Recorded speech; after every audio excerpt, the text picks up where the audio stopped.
Hello, everyone. Welcome to Beyond Boundaries by Egghead, where we bring in conversations with people who are the change makers, who are the impact makers in social responsibility, sustainability, innovation, and nation building.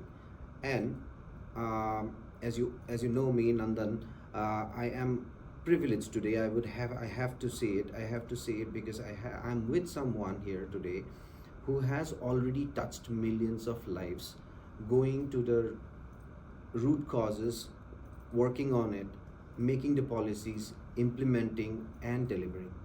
Today we have with us none other than Khurram sir. Yes, sir. Well, thank you very much, Egghead Foundation. It's really a pleasure to be part of this particular podcast. And see, basically, Nanithar came a little at a later stage in my professional career. But initially, let me just start off by why I came into CSR field. So that is the key, in fact. And I think people would like to know that my life story, plus why I landed up in this particular field, and what is my way forward going forward. Okay, so like first of all, let us begin way back in 1980s. In fact, in 1980s, usually I was in school at that time, and we used to every year we used to go to like our hometown near Nagpur itself. It is something around 100 kilometers from Nagpur. My dad was from Nagpur, and it's like a very rural setup, rural area, and I basically came from a feudal family, and we had a lot of agricultural land there. But on that agricultural land, the tilling and everything was done by the agricultural laborers, which like we hired over a period of time to do the tilling of the land itself, and we used to have the harvest by ourselves and give them some peanuts be so that's where like when during I think I was in eighth at that time when I was in this particular village of my native village, in fact. And one fine day, that particular laborer came over and asked for his dihadi. तो दिहाड़ी कहते हैं ना दिन के दिहाड़ी को कहते हैं दिहाड़ी. And my paternal uncle, like my chacha, he gave rupees 20 at that time to this particular labor. And I was sitting beside my dad on a like what you say चारपाई होती है वहाँ पर. And then I had a question to him. In fact, I just asked my dad कि अब्बा पूरे दिन इन्होंने काम किया हमारे फील्ड के अंदर और आप उसे शाम को 20 रुपए दे रहे हैं. So how valid is this particular thing? So he really rebuked me at that time. कि भाई you need not understand these particular dynamics and you carry on with your studies. That is more important, and don't put your mind into all these hassles. In fact. So well, he rebuked me at that time, and I kept quiet, like because of course I respected my dad, like as we all do at that particular time at the moment and at the moment as well. But that question stayed with me, like why 20 rupees, why not more, or why we are such privileged lot while the agriculture labor they have barely two times food to eat, in fact. So that question lingered on, and then my dad wanted me to do. Then I passed my eighth class, went to 10th class. Apparently, my marks were like decent enough. I could get a science stream in 11th and 12th. My dad was quite happy, and he wanted me to become a doctor there. Then I said, okay, that is fine. Uh, so I studied for my aims. For my at the moment today it is NEET. आज तो paper भी leak हो रहे हैं NEET के वो तो सबको पता ही है. उस टाइम पे ये था basically there was a PMT test like pre medical test होते थे उस टाइम पे. It was I am talking about 90s basically 1990. So I gave at least the pre-medical test and then gave the AIMS test. They were separate tests for every medical entrances. Give the AMU test as well. But unfortunately, God had other thoughts. In fact, like कहते हैं ना, man proposes, God disposes. So of course, God disposed all of my thoughts, and I did not clear any of my PMT exams. And apparently, my dad was furious. He in fact scolded me quite a lot. But then apparently I was running against time. I was running against time to get an admission because I had not applied for any of the courses in the Delhi University. तो बस वो कहते हैं ना, भागती भूत की लंगोट ही सही। तो वहाँ पे जामिया में एक एडमिशन निकला हुआ था साइकोलॉजी ऑनर्स का, started, then I filled up that particular form and eventually got through. So my year was saved at that time particularly. So my dad said, okay कोई बात नहीं, नेक्स्ट ईयर तुम फिर medical के लिए try कर लेना। I said, okay next year का किसने देखा, we'll see, we'll, I had no interest in doing medical and becoming a doctor in fact. So then I joined a graduation course in psychology honors in Jamia Millia Islamia in 1991. From 1991 to 1994, I was in. But then going back, like we used to visit the hometown again and again every year. So that question really lingered on. I that the seed is there, and once the seed is laid in the child's mind. In fact, at that time I was in eighth class. I was barely 13 years old, so at that time. So that was still there. So in psychology, I was just like doing the regular chores. In fact, like going to the college, studying, giving exams, passing out, those sort of things. But then one fine day, uh, I I was participating in the college elections out there. In fact, and there I met one of my um like my dad's friend's son, in fact, and he was like, I called him bhai as well. So he was there. He said, भाई तू यहाँ क्या कर रहा है इस चीज में, इलेक्शन इलेक्शन छोड़, अपना पढ़ाई लिखाई कर, मैं बाबा से बोल दूंगा मैं type. So I was quite scared there कि भाई ये बोल देंगे जाके। मैंने कहा मखदूम भाई ये बताइए कि what should I do, I've done this, this is what it is। कहते then what you have to do is, you there's a course in post graduation which is a social work, masters in social work, maybe this course is meant for, only for you in fact। So I said, okay, then that's fine. I got the prospectus after in my graduation final year, and after that, gave the exam. And there were two courses there. One was Master in Social Work, and another was Masters in Human Resource Management. And apparently, I got through in both these courses. During my like interview with the professor out there and the panel, they asked me, "You have cleared both. What do you which course do you want to join in?" Because they were in the same department. So I said like I want to join social master in social work. But they said like your friends and everyone is wanting to opt for master in human resource management, and this is more beneficial also, and going forward it will also yield good benefits and salary would be good. I said no. Then I related him this story them, and they said okay good. So finally, I got selected in Master Social Work, did 2 year course there, and then there I learned the concept of poverty, why poverty exists at the moment, and what is it, what are the reservation systems, what are the key government schemes, everything like, and it was crystal clear that what I wanted to do. In fact, after completing my course there, I got placed in an organization, and wherein I was working with the factory laborers there on their issues and all. To cut the long story short, in fact, so that is where my like I could make sense of my life at that particular time. Great question, in fact. So just let me just begin. After completing my post graduation in social work, I joined like a community, as I told you, like for the factory laborers. I worked with them in Noida itself, and there from there I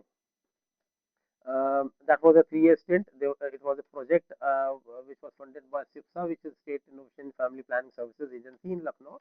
So after the project completed, then I moved to a different role. I apparently in between UN also happened, and then there I used to work with the United Nations High Commissioner for Refugees and some of the refugees, and why these refugees came to India, what are the issues pertaining to refugees. I could understand their dilemma as well. In fact.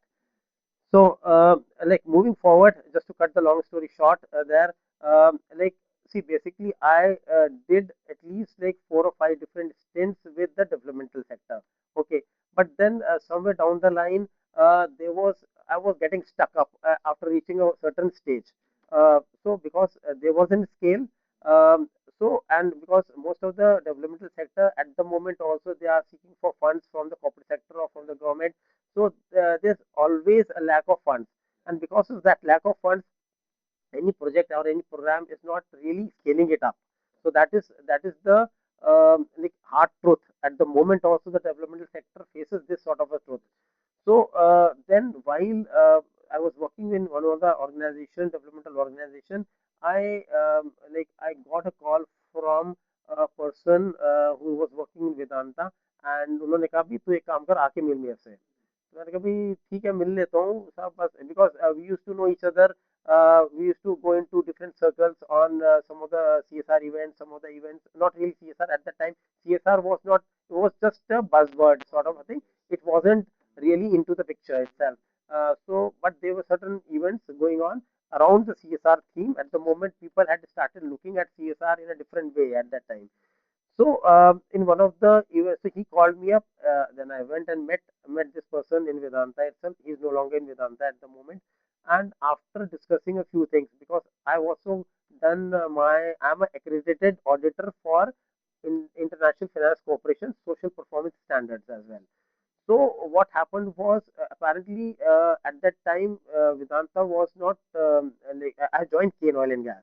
At the moment, Kane Oil and Gas is a subsidiary of Vedanta.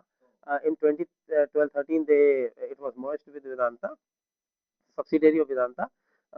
So in 2010, I joined Vedanta. Sorry, Kane Oil and Gas, and like Kane Oil and Gas had taken a loan from International Finance Corporation, and they wanted an auditor who can do a social performance assessment of the communities out there in Badmer. If you know Badmer, Badmer is a western Rajasthan, 80 kilometers from Pakistan. It's you travel 80 kilometers and you reach Pakistan, like border itself. So there the summers are very very harsh, 55 degrees centigrade temperature, arid land, desert area.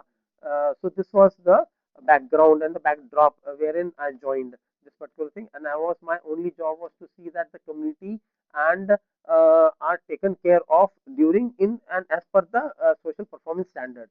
And some of the social performance standards, I can say that they are pro community usually, so which was quite good because I had done my accreditation certificate in that particular thing, so I was quite well versed with this particular thing. So that is why Kane Oil and Gas happened, and also because I wanted to join Kane Oil and Gas because through Kane Oil and Gas I can live my dreams. Plus, I can expand the objectives which I like scale up the of the projects which I was looking at in a much larger way because working with the corporate still has because there's no dearth of funds. And with Vedanta, there's one thing that we have our own we are ambiguous like it is no ambiguity also, and we prepare our own projects in discussions with chairman, in discussion with the leadership team, and the leadership team in Vedanta is quite supportive of all the projects. So this is how 2010 to 2012 happened. In fact, till 2012, and then like it was merged with Vedanta, and I was to be part of Vedanta thing.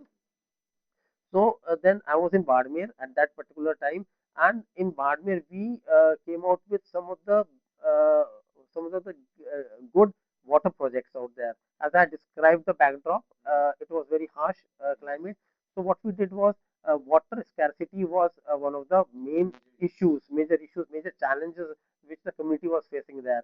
And after discussing with the community, we could come out with a project with something around 125 RO plants. We installed the RO plants, but we did not really install the RO plants just for the sake of it, in fact. So what happened was I made sure that these RO plants are like became the micro entrepreneurship model, in fact, because for example, I asked the community to come forward and take ownership of that RO plant.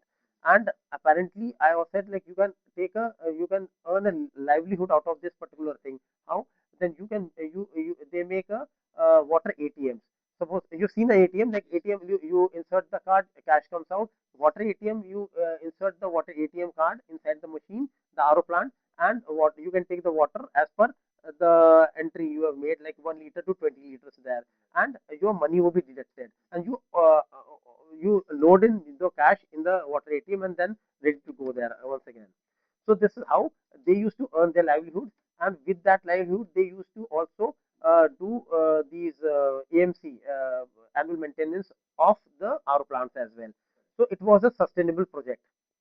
It wasn't really like even the initial amount was the one-time investment was Vedanta's, while it was taken forward. The operating cost was borne by the community itself through this particular model. And when I had these community meetings and village meetings with the elderly and the opinion leaders out there, and we came to know that the farmer used to take only one crop there, and this particular crop was either bajra or cumin.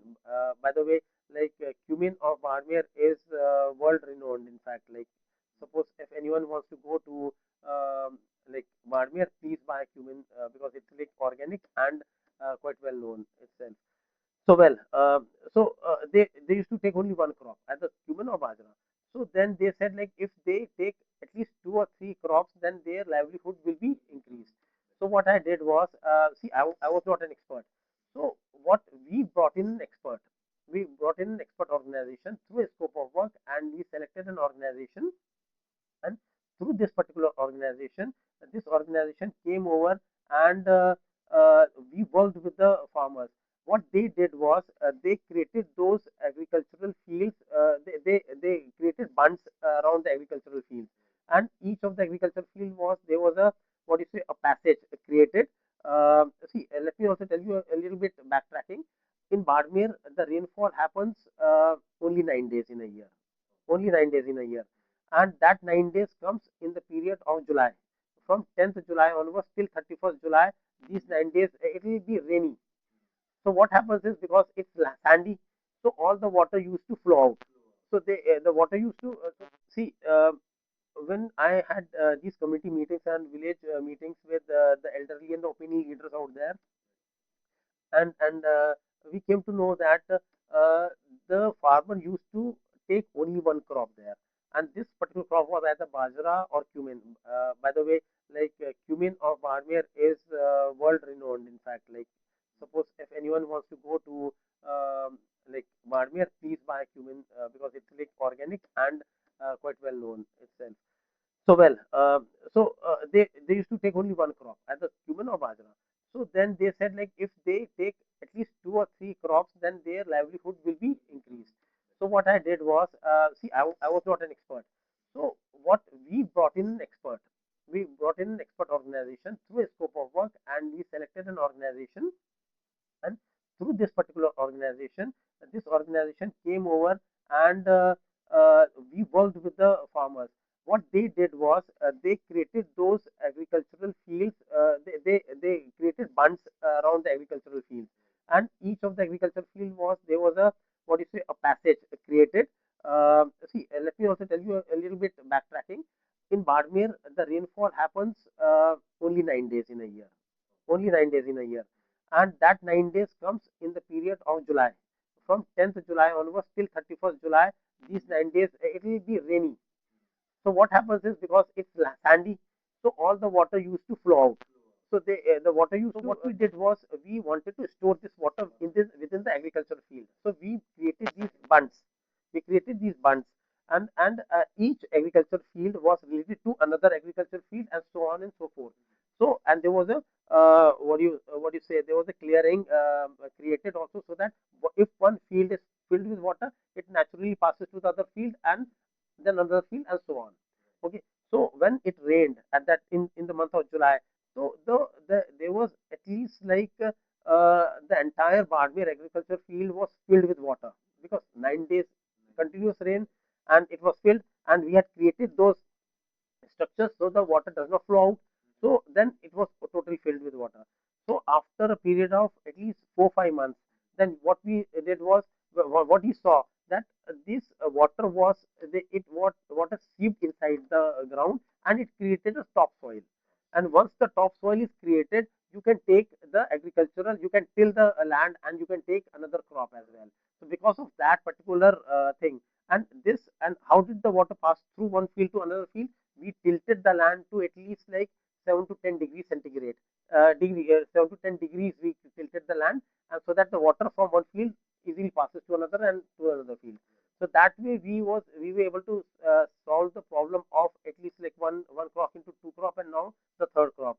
There was another project, in fact, which was quite favorite to me, was the Nadi project. In fact, there were 17 Nadis in Rajasthan. Nadi is a small pond within the So there were 17 nadis which was dried up inside. And we what we did was like in fact, I mobilized the community, and from there they came out with the JCBs and everything. They did the desilting.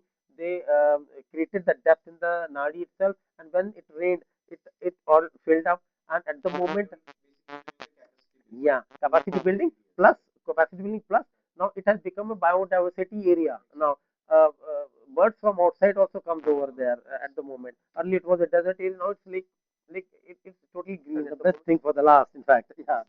So, Badmer, I was there till 2015, 2015. So I stayed there in that particular area. And see, what I used to do is that I used to go from my hotel. I used to go in the morning itself, sit with the villagers there, have tea there, even though it was quite sweet, and have those camel milks and networked with the villagers there. It was really like, it was still the goosebumps are there in my body. In fact, at the moment, just thinking about Badmer itself. So that's another thing. Let me tell you a little bit of impact. Like for the RO plants, like we were able to raise something around 120,000 villagers used to benefit there. Then through this Khadim program, which was the Band program, like used to at least 10,000 farmers were benefited, and through 10,000 farmers, it was really like you can say families of 10,000, which means at least 60, 70,000 people who benefited there through the Nadis and through the Wadis project also. There's something like 200,000 villagers were benefited. So it's the impact really showed there at that time. So this was a scale. When I was working in Barmer itself, then one fine day I got a call from, in fact, my boss, and she said that, do you want to really do another project, which is very close to Chairman's heart? And this particular project was none other than Targeting Women and Child Development Project and Project Naandaan itself. When I asked her what exactly is this particular project is all about, so what she said is that you have to leave everything, come back to Delhi, and then start this particular project. Leaving Badmer was really an emotionally thing. I just remember an anecdote at the moment when I left Delhi for Badmer. My heart was a little कि यार वहाँ जा रहा हूँ मैं. I really don't know कहाँ जा रहा हूँ, कैसा बीहड़ एरिया है. Very I've heard a lot, but that was the first time I was reaching Badmer. So one of my colleagues, my reportees there at that time, he said, "Okay, sir, you have come to Badmer, and you are quite, you're a little, you seemed a little upset.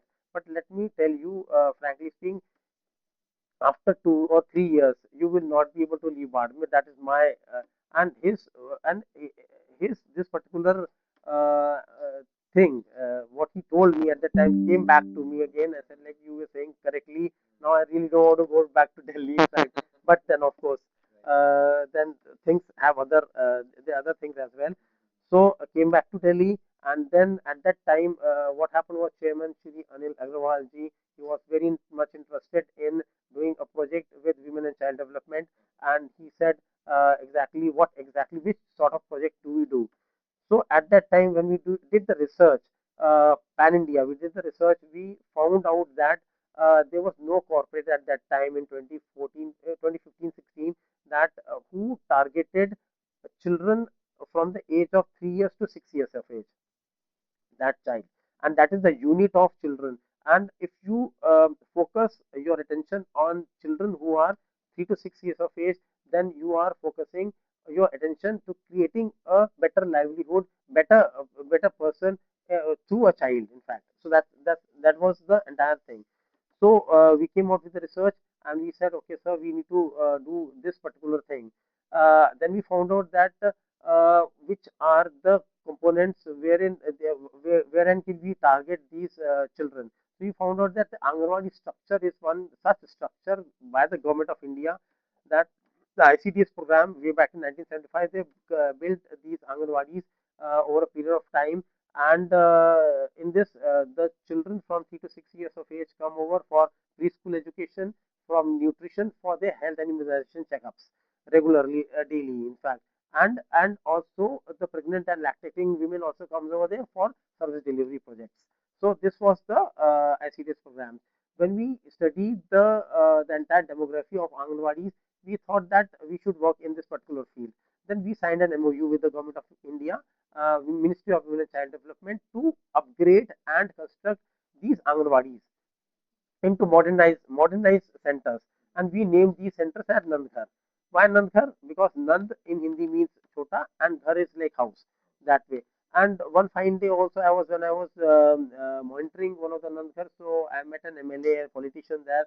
He said, भाई आप लोगों ने ये नंद घर इसलिए रखा है कि नंद का मतलब कृष्ण जी से होता है और घर उनका घर। मैंने कहा हाँ बिल्कुल सही कह रहे हो आप, ये भी आप कह सकते हो इस चीज को भी।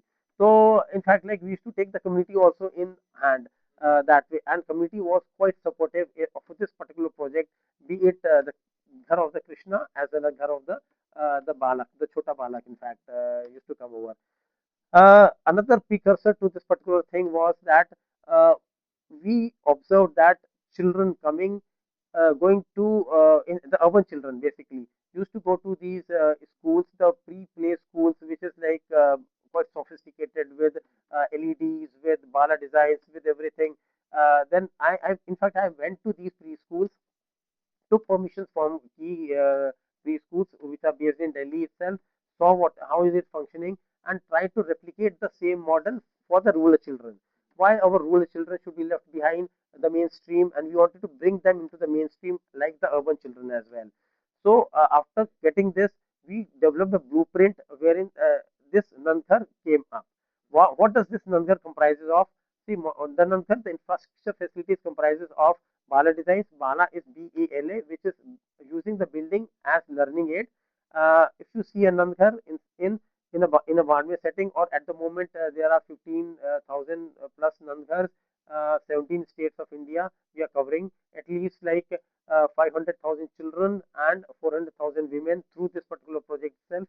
So, what is the inside of the Nangar? Inside of the Nangar is that walls are painted with ABCD, Varnmala, Kaga Ghaga, pictures of animals and birds, so that the teacher who is the Anganwadi worker, finds it easier to teach the child, basically the story through a story taking. So this is the infrastructure. While on the operational side, we have the operation and maintenance team, on ground team, which facilitates the cleanliness of the Nangar. Apart from that, food and hygiene. Apart from the nutrition is there, health facilities are there, and then preschool education is there. And in the second half, this Nangar becomes home to women who are coming from the local the local women. They come over here, they take the training, skill training, and at least like 400,000 women are being trained. They are getting some livelihood support through this particular Nangar. We wanted to actually, the whole thing was, we wanted to optimally utilize this particular space, which was a oasis in a desert sort of a thing. So this is how another project came into being, and at the moment, I'm really happy that I was spearheading this particular project, like in this particular like in with Vedanta Group. And let me also tell you, all this is because of our chairman. We'll be definitely looking forward to discuss more, like in details and your upcoming projects also. We will definitely cover those as well. So, sir, if, as you said, as you are one of the leaders and you are the one who's making changes to the society, who's bringing up new ideas, policy making, and what is your, ask to all these CSR leaders who are upcoming, who will be, coming after you, who will be following your footsteps? So I would like to know what exactly you wanted to tell them, what they should not miss. uh, there's always a fight for the budget, and right from the beginning I've seen this particular thing.